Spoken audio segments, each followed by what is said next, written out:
Welcome to the world's largest island. A land steeped in history. Was the centre of Norse religion for a while.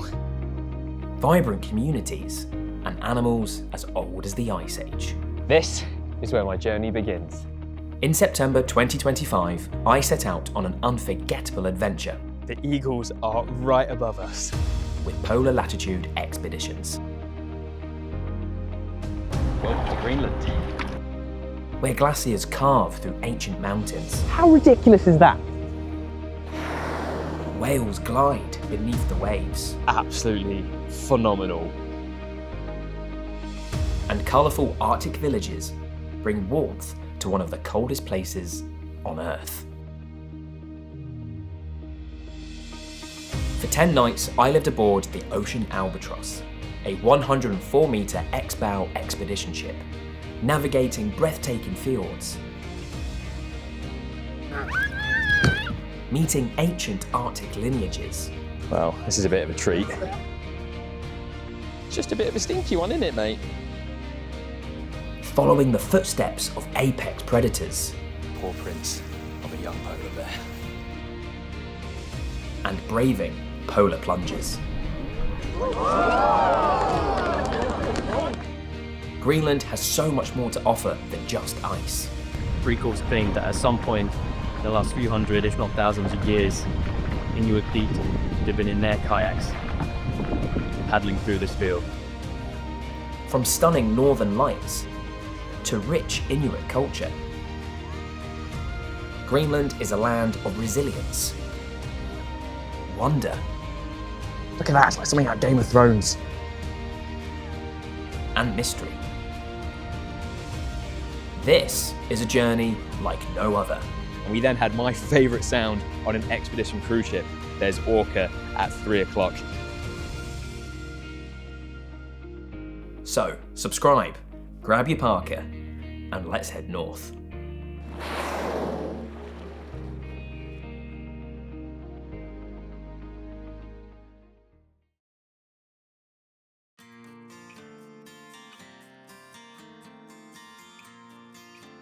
After a 5-hour chartered flight from Copenhagen, I arrived in Kangerlussuaq on the west coast of Greenland, ready for an off-road adventure up to Reindeer Glacier. And as the name suggests, I was treated to some roadside views of 3 reindeer as our 4x4 trucks bounced up the valley. After about an hour and a half, the edge of Greenland's ice sheet towered into view. In some places, this enormous ice wall can be as high as 60 metres and covers 80% of Greenland's landmass. How's that for a start? And it wasn't long before something caught my eye at the top of a rocky slope. Oh, something quite extraordinary is happening at the top of this hill. Right at the top of this ridgeline, we have a group of about 13 muskox, a true relic from the Ice Age. Get a load of these great big shaggy butts. Muskox are actually more closely related to sheep and goats than they are to oxen, but they look a little bit like a cross between a cow and a goat. All that great big shaggy fur keeping them warm in the Arctic tundra. Both the males and the females have those great big horns and those trailing shaggy coats. And in fact, their Greenlandic name, Umimak, means the long-bearded one. It's estimated that there are somewhere between 15 to 27,000 muskox in Greenland, with a possible 10,000 individuals living in the greater Kangerlussuaq region. And these guys actually weigh about the same as a grand piano. They're like a little mini hairy bison. Quite breezy on the top of that ridge. See some of their coats all blowing in the wind. In Greenland, muskox are not only hunted for their meat, but for their hides, and soft underwool which is spun into luxury yarn which is 8 times warmer than sheep wool. Something I never thought I'd see. What an amazing start to my Greenland adventure. Leaving the muskox to it, it was time to board the ship. Cheers, Ocean Albatross, home sweet home for the next week and a half. The Ocean Albatross is an Ice Class 6 expedition ship with 4 engines. It comfortably carries 175 guests, 104 crew, 18 Zodiacs, 2 covered lifeboats, and how can we forget, 2 hot tubs and a sauna. We're on board, checking in. This is my room. Come on in. check this out. I mean, I'm gonna do it. It's time to jump on this massive, great big bed. Oh, home sweet home for the next week and a half as we explore East and West Greenland. I'll let you guys check out the view.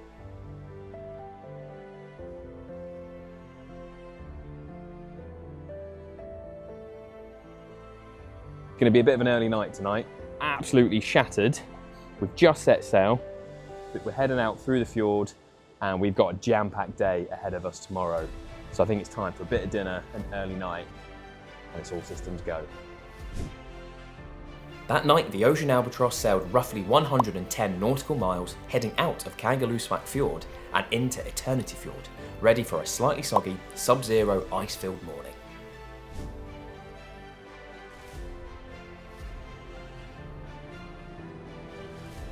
Okay, we've arrived. It's time for our first Zodiac landing. The teams are doing their checks, doing their polar bear checks as well, which is very exciting. But our colour, Team Green, has been called, and we're going to head out and go explore Sermitsiaq Glacier. Once in the Zodiac, we began to explore the rugged coastline. We were greeted by a pretty breathtaking sight. The tidewater arm of Sermitsiaq Glacier had recently calved, revealing brilliant, radiant ice. So blue.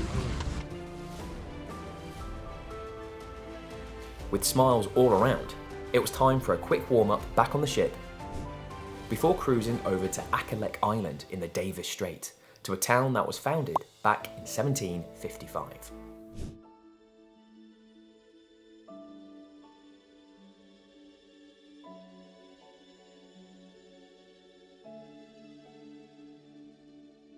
Welcome to Kangaamiut. This little coastal village south of Kangerlussuaq is home to about 300 people. It gets visited by about 1,500 tourists each year off the expedition ships. And all these different colourful houses all have their unique different meaning. So the reason they are so colourful is before there were street names and house numbers, those colours signified different things about what people did here on the west coast of Greenland. So the red houses were for teachers and churches. It was all about education. Yellow houses were to do with healthcare, so they would be hospitals and where the doctors lived. The blue were for all the fishermen. There's a black house further up the hill, that would have been for the police. And then these green houses, this is all to do with comms communication. When radios came in, they went in the greenhouses, which were then which were then replaced with telecommunications as well. It's just so nice seeing all the different colours going up the hill.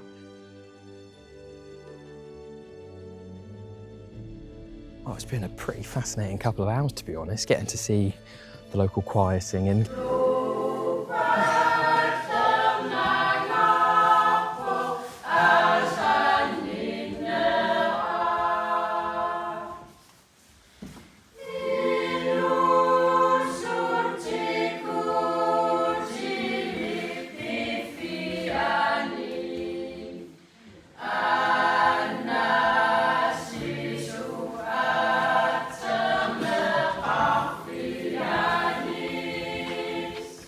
It's been quite nice watching some of the local wildlife. We had a glaucous gull scoffing the remains of a dead seal.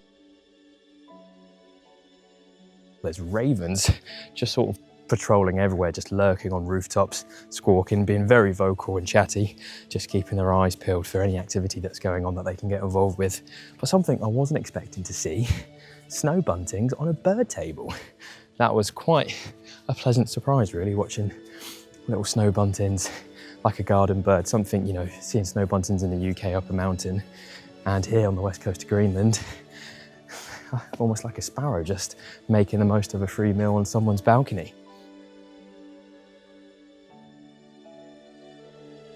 But yeah, what an absolutely fascinating couple of hours in what is a very colourful, very pretty, and very friendly local village.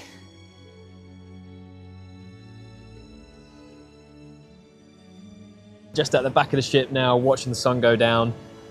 Does it get much better than that? Just reflecting on what I've seen today, from beautiful glaciers up the top of Eternity Fjord to meeting the local people at Kangaamiut, getting to see the local choir perform was a real treat, as was observing that mast dance. Now, the mast dance dates back over 4,000 years here in Greenland, and it initially started as a form of entertainment to keep people busy and entertained during the long, dark winter nights. And it was actually banned by the Christians when they arrived in Greenland but the tradition was maintained and kept going in secret in North and West Greenland. And the different colours of the mask had different meanings. So the black symbolises a connection with the spiritual world, dead forefathers and dead animals. And the red has different meanings with love, temperament and blood. And the red cheeks that we saw today as well have sexual connotations. And it's all about the idea that if we don't reproduce, we don't exist. With gentle waves rocking us all to sleep, the Ocean Albatross cruised south for about 107 nautical miles down the Davis Strait, ready for a sunny day in Greenland's capital.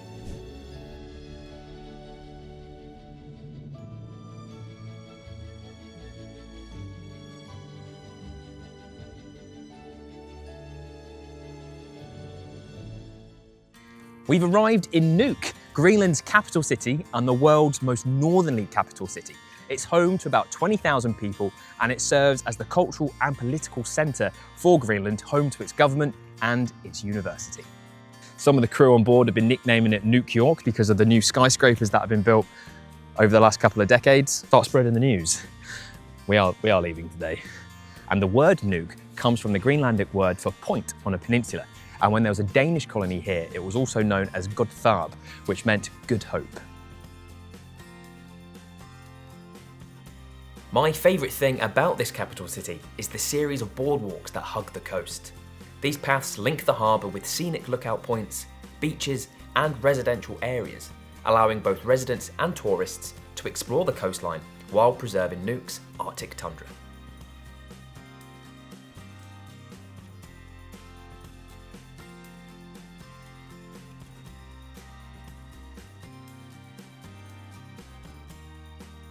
Sneak in, a spot of birding in before we get back to the ship. I mean, it's very busy, very industrial little harbour here at Nuuk, but all the roofs here are littered with gulls. We've got greater blackback, glaucus and Icelandic gulls all together. We've had a few purple sandpipers sneaking around the tide line along the rocks at the edges of the harbour, just, foraging for mollusks and other invertebrates amongst all the seaweed. But it's the ravens that have really stolen the show. Absolutely everywhere. Never seen so many ravens in one place before. The only corvid you'll find here in Greenland is the raven, and they've been conking away all afternoon. And the ravens in Greenland are pretty revered, really. They have lots of different stories in the mythology, from being the tricksters, but also being the light bringers. And the story behind that is during the long dark winters, the ravens would actually stay around the settlement picking up scraps and all the rubbish. And when the people would open their doors when the seasons changed, when the light came, who was there but the light bringer, the raven?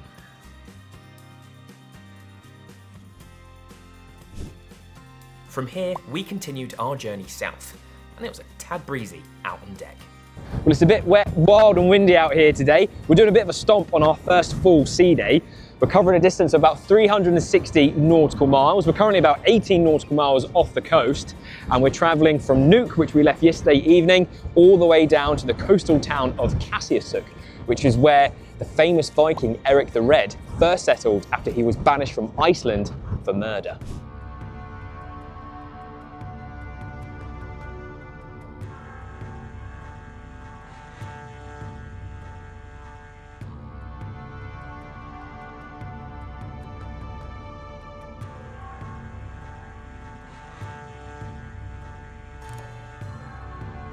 Well, this is the Greenland. This location here at Qassiarsuk is where the famous Eric the Red landed back in 982. So a bit about Eric the Red. The Fiery Ginger was born in Norway in 950, but his family was soon exiled because his dad murdered a bunch of people, and they moved to Iceland. In the year 982, Eric himself was exiled from Iceland for murdering a bunch of people, so the apple didn't fall far from the tree. He came here, he made it, which is what they called Brandhilda, which means steep hill. And he lived here for 3 years, and then in 985, he went back to Iceland, gathered a load of people, about 25 ships worth, but only 14 of them made the crossing and made it here to create the east and western settlements. In the year 1000, this guy, his son Leif Erikson, became the first European to discover the Americas. He landed in a region he called Vinland, which is what we now know as Newfoundland, and he beat Christopher Columbus by 500 years. In the year 1003, Eric died, likely due to some form of epidemic, leaving a lasting legacy as the first Norseman to find Greenland.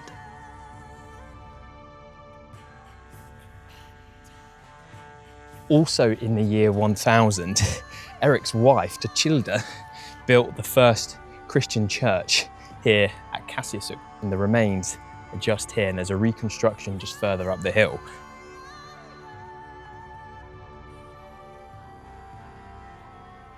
Today, Qassiarsuk is home to about 50 people, most of whom are sheep farmers who continue to live off the land, echoing traditions of both Norse and Inuit.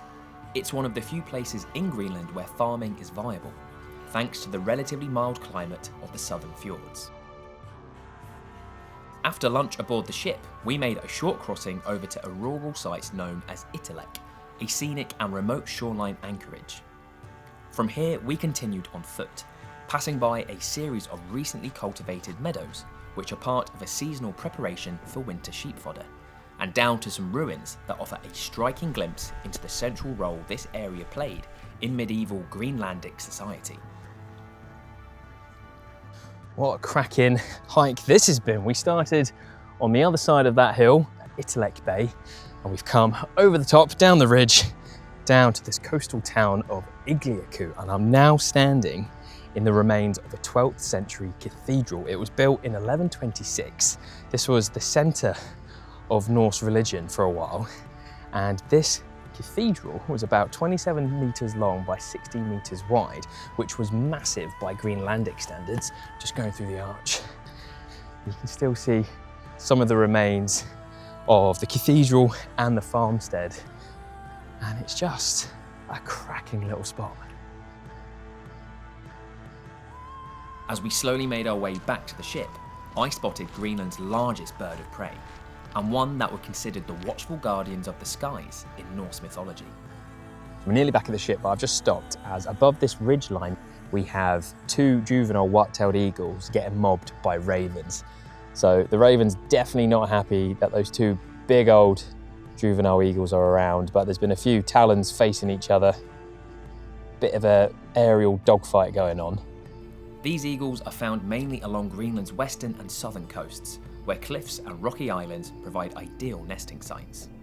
So the first bird's gone off to the right-hand side now, but the other bird came quite low to the water. It started circling lower and lower and lower, so it may have seen something, but has now lifted and flown off. In Norse stories, eagles sometimes acted as messengers for the gods, carrying information between realms, with their powerful wings and high flights, symbolising a bridge between the mortal world and the divine. Well, I turned my back, and before I knew it, the eagles are right above us.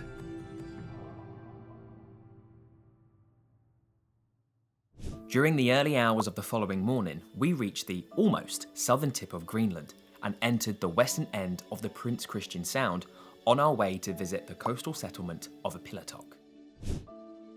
With the sun shining, the Zodiacs took us ashore beneath the towering red mountain known as Kangerlussuaq. On our arrival, we were welcomed by a handful of some of the 90 residents that call this hunting and fishing village home with a choir performance.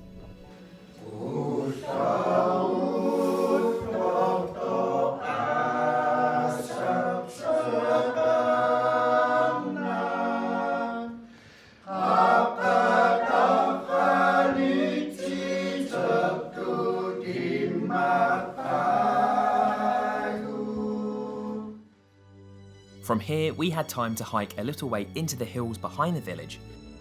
This is amazing. Before returning to the ship to continue our journey.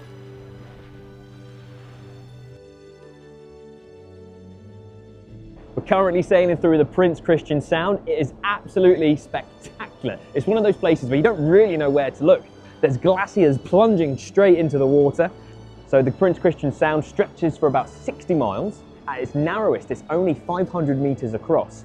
And some of these peaks can be as high as 2,200 meters. And we've also got wall-to-wall sunshine. This sound connects the Labrador Sea in the west with the Erminger Sea in the east. And with that strong tidal current, it actually prevents regular ice formation.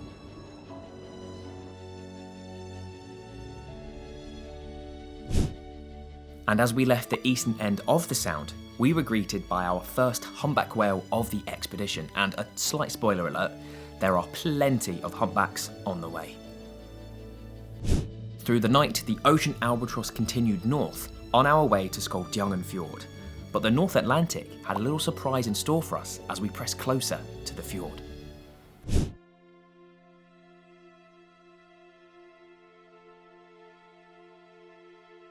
Good morning, and welcome to the beautiful East Greenland coast. We had a little bit of a bumpy night, hit about 5 meters at one point, but it wasn't too bad. Most people had a good night's sleep. I did, it wasn't too bad at all. But we've had a pretty special start this morning. Plenty of icebergs drifting down the coast. We had a distant blow of a humpback, and we then had my favorite sound on an expedition cruise ship. There's Orca at 3 o'clock. And we had a very brief but very awesome encounter with a pod of 4 killer whales as they cut across the bow and then carried on down the coast. We're now at the entrance to the Skjoldungen fjord. I think I pronounced that right.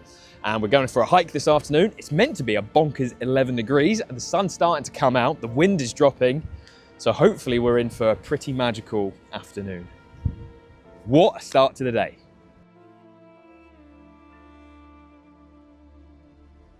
Skjoldungen fjord takes its name from skjold, the Old Norse word for shield, symbolising protection and kingship. Skjoldungen means the shield's heir, a descendant of the mythic Danish King Skjold. When explorer Wilhelm August Graf mapped the fjord in the 1830s, he named it in tribute to these legendary Norse rulers. Once ashore, we began to explore the Queen Marie Valley, a narrow, glacier-carved corridor flanked by steep, pyramid-shaped peaks. And we're very much in bear country. The valley experiences a micro-subarctic climate, allowing for the growth of tundra vegetation, including mosses, flowers, and dwarf birches. Currently walking through a grove of dwarf birch. So as much as it's very short, we're walking through a Greenland forest. We used the glacial meltwater stream as a guide and followed it up the valley, spotting Arctic char in the sediment-rich waters. And it was in the muddy riverbanks that we spotted Arctic fox tracks and something a tad larger. And here we have some paw prints of a young polar bear.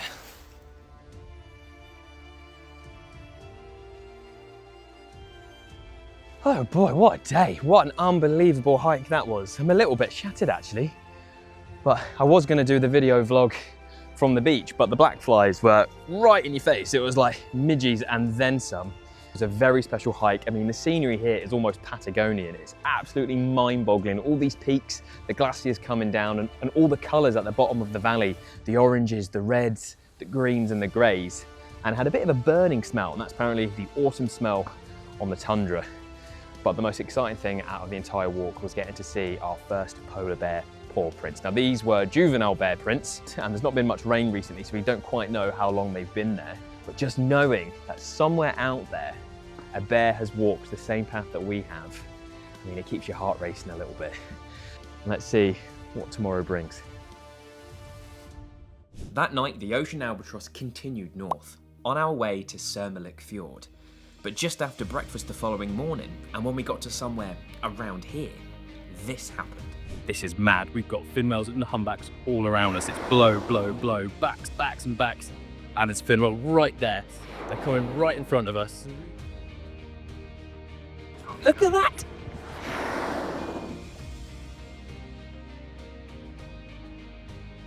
Humpback whales migrate to East Greenland's coastal waters during the summer months, typically arriving in May and staying until October. They can grow to lengths of up to 18 meters and can weigh up to 30 tons.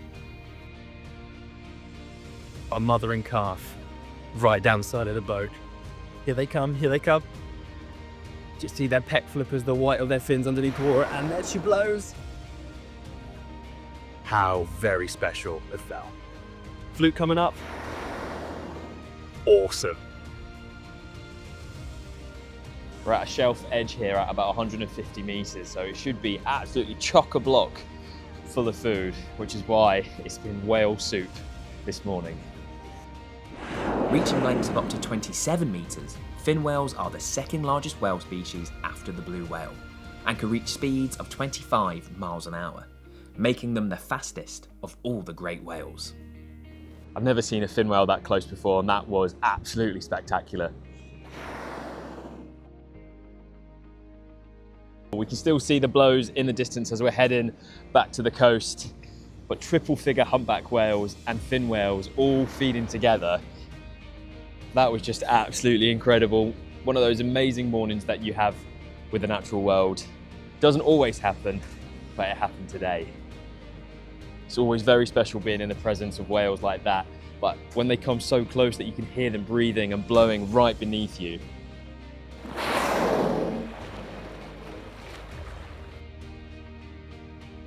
And this is Greenland at its best.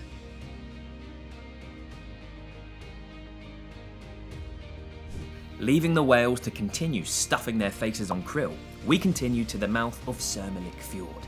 And as we passed a number of impressive icebergs, I began to prepare myself for one of the most heart-racing moments of the expedition. It was time for the polar plunge. Camera behind.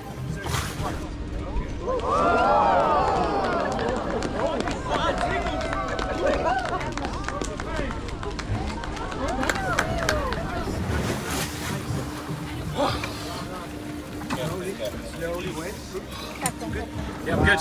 Cheers, guys. Oh, give me the vodka. Cheers. Now this is how you warm up after a polar plunge.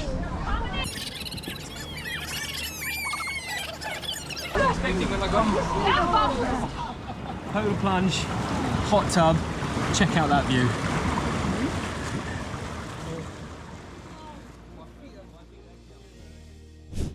As the feeling slowly returned to my feet, the Ocean Albatross set sail once again, heading northeast towards Italek Air Base, for a morning spent stepping back in time to explore its wartime remains.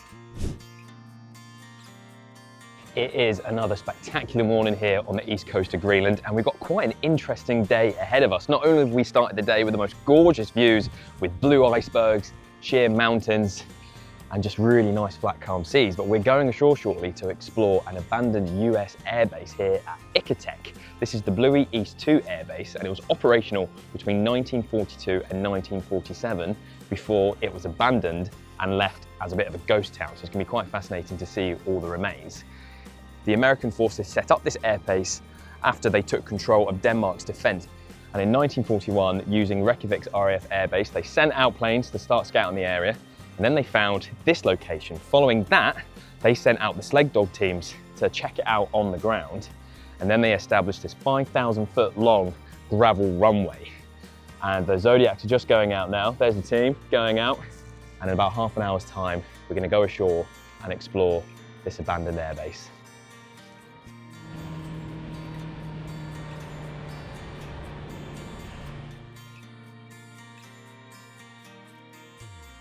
Walking along the gravel airstrip now, you can actually see the tyre track, all the remains sticking in the permafrost. But between 1942 and 47, about 10,000 flights landed here. And just up the hill, you can see all the remains of all the fuel barrels. Doesn't look like the most ideal place for a landing strip with all the mountains around us, but that was more of a defense tactic. The fact that it was hard to land and hard to get here meant it was hard to bomb. So the Allied forces used this as a quite strategic location. So the main operations that they did out of the Italek, out of Bluey East 2, was search and rescue in the Denmark Strait, looking for downed ships and aircraft in that treacherous bit of water between Iceland and Greenland. And also it is an important refueling station here for the North Atlantic air ferry. And in that time, thousands of American-built aircraft landed here on their way to help the UK in the war effort. Oh, it's pretty impressive seeing the remains of all the old trucks. You can see the old aircraft hangar in the distance. But yeah, everything was just left. They did say they'd come and clear it all up, but logistically, getting all this out of a frozen fjord would have been a bit of a challenge. It's definitely not an excuse. A pretty cool outdoor museum. It's pretty amazing, really. Imagine trying to land a plane here on your way to fight a war in Europe. These are just some of the 10,000 fuel barrels that have been abandoned here at Bluey East 2. Effectively walking through an airport graveyard right now. The old hangar is just above us. Over here, we've got the old boiler, which the barracks and all the facilities would have been built around. You can see all the wood littered on the floor here, and some of the trucks a bit further up. Like, it really is a fascinating place.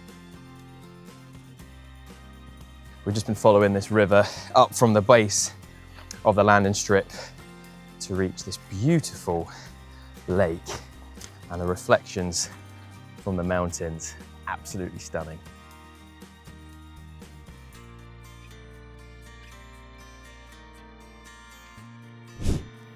From here, we cruised down the coast to one of East Greenland's most important fishing settlements. Set between towering fjords on Greenland's east coast, Kuummiut is a proud fishing and hunting community, where halibut and Arctic char sustain the village. Traditional winter hunts continue under strict quotas. Greenland sled dog pups welcome visitors, and sport brings the community together. Each year, the expedition team always have a game of footy here with the locals, and I've had the call up. So I've packed my trainers. Football really isn't my strong point. In fact, I was regularly picked last in PE. But how's that for a football pitch? And here we are in the breathtaking fjords of East Greenland at Kuummiut, where the mountains tower above a pitch that's as rugged as it is spectacular. The teams are ready and the match is underway beneath the Arctic sky. Kuummiut are pressing up the pitch here, but what a tackle there by Heaney. Good to see the expedition team in full defensive mode, despite their slippy footwear. And here comes a shot on goal. Oh, an easy save there for the goalkeeper. All 6'7" of him, Captain Johan of the Ocean Albatross. The crowd, well, if you can call it that, are going wild. And speaking of wild, a couple of curious puppy pitch invaders are making their presence felt, adding chaos to this already epic match. The final whistle blows and it's 2-1 to Kuummiut. The expedition team gave it their all, but the home side holds firm. There's going to be some sore legs out on deck tomorrow. What a game, what a setting, and what a memory in the heart of East Greenland. What a treat that was. That was like something out of The Secret Life of Walter Mitty. Getting to play football in this remote area of East Greenland with the local people here in the town of Kuummiut, which means people of the river. What a pretty little village it is. No, it's not every day you play a game of football with Greenlandic puppy dogs streaking on the pitch. Back on board, I took myself off for a well-needed stretch, ready for our final day of Greenland adventures.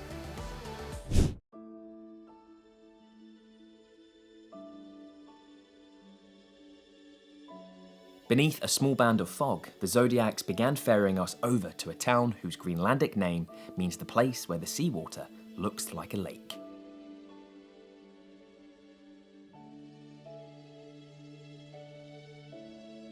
And as we arrived, we were welcomed by a traditional drum dance.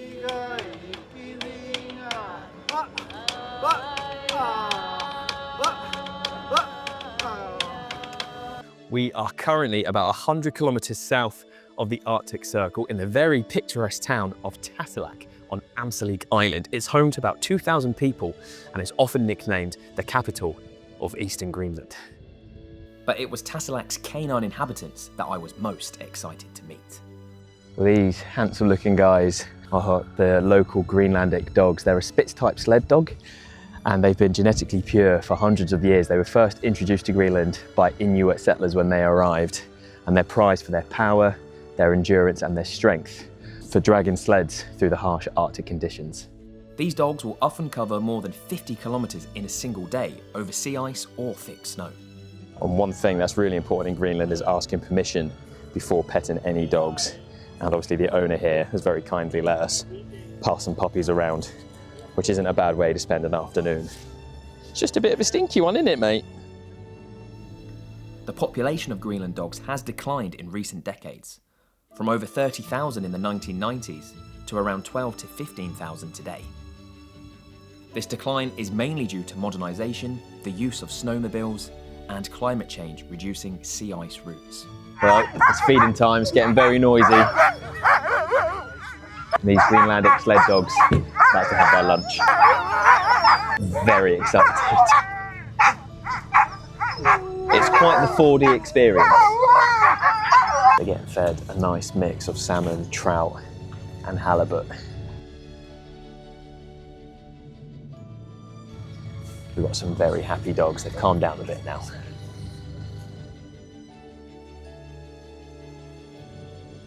Greenland dogs also have a deep, haunting howl, which is used to communicate across long distances, and it doubles up as a handy polar bear alarm should a bear enter a settlement.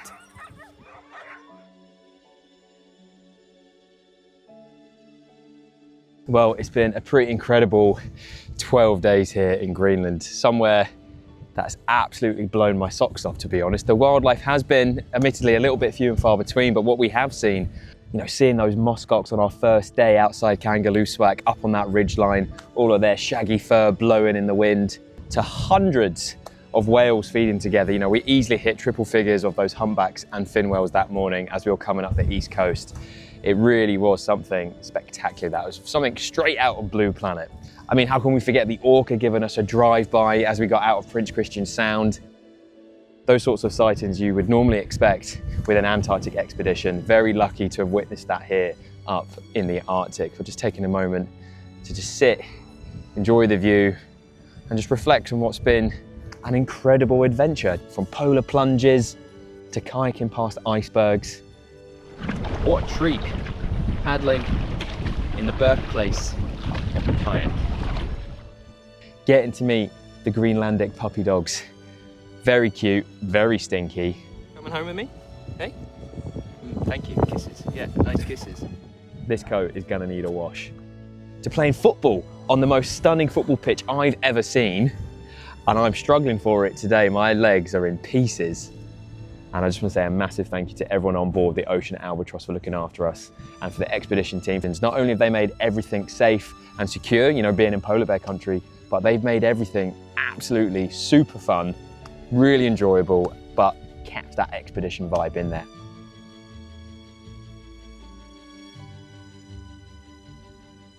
What a beautiful spot to finish my Greenland adventure.